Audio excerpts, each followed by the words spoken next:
Chers amis, bonjour et bienvenue encore une fois sur les ondes de Radio Arc-en-Ciel et sur la chaîne YouTube et sur tous les supports qui nous relaient, et toutes les radios d'ici ou d'ailleurs qui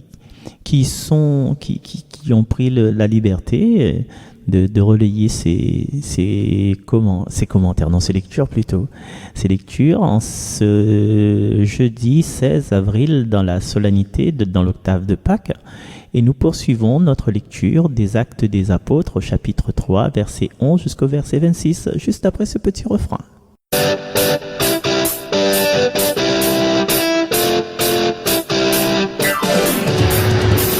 Alléluia, loué soit Dieu, il était mort, il est vivant.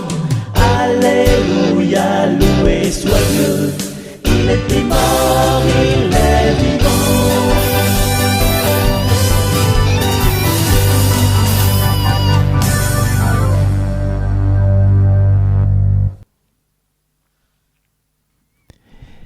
Lecture du livre des Actes des Apôtres.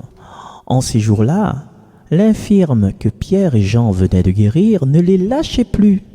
Tout le peuple accourut vers eux au portique dit de Salomon.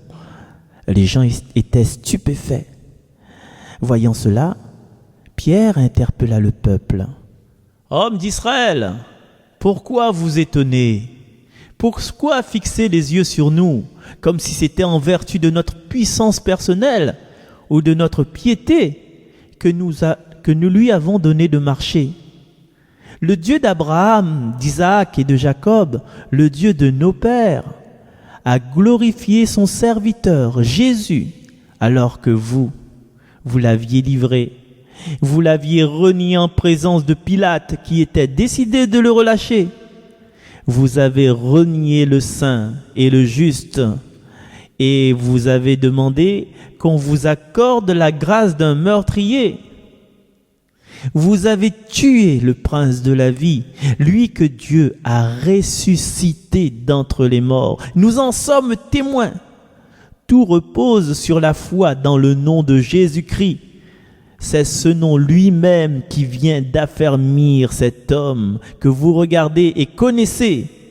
Oui, la foi qui vient par Jésus l'a rétabli dans son intégrité physique en votre présence à tous.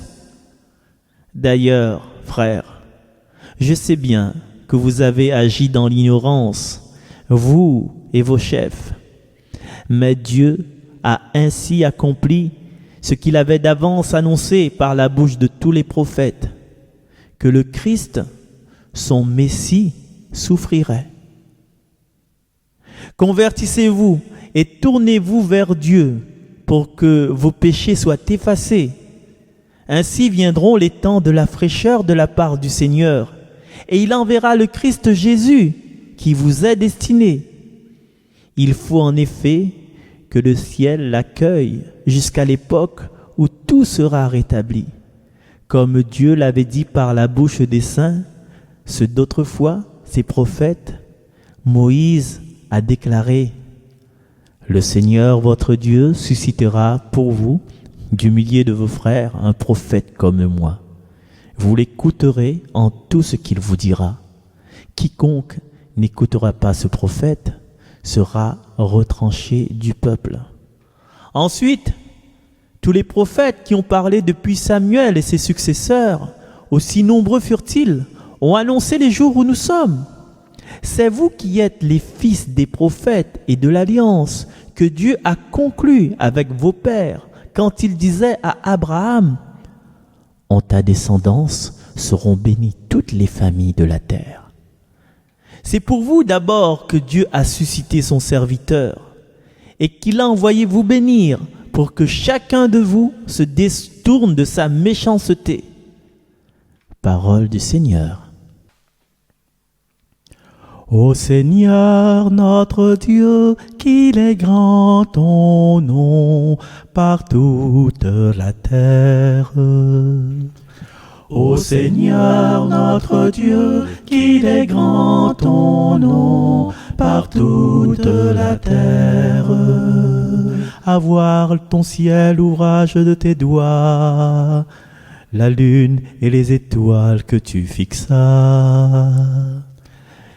Qu'est-ce l'homme pour que tu penses à lui, le fils d'un homme pour que tu en prennes souci. Tu l'as voulu un peu moindre qu'un Dieu, le couronnant de gloire et d'honneur.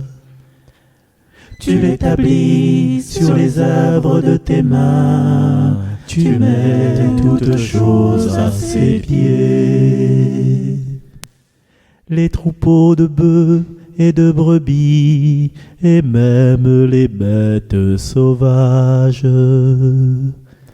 Les oiseaux du ciel et les poissons de la mer, tout ce qui va son chemin dans les eaux. Gloire au Père et au Fils et au Saint-Esprit, pour les siècles des siècles. Amen. Ô Seigneur notre Dieu, qu'il est grand ton nom par toute la terre.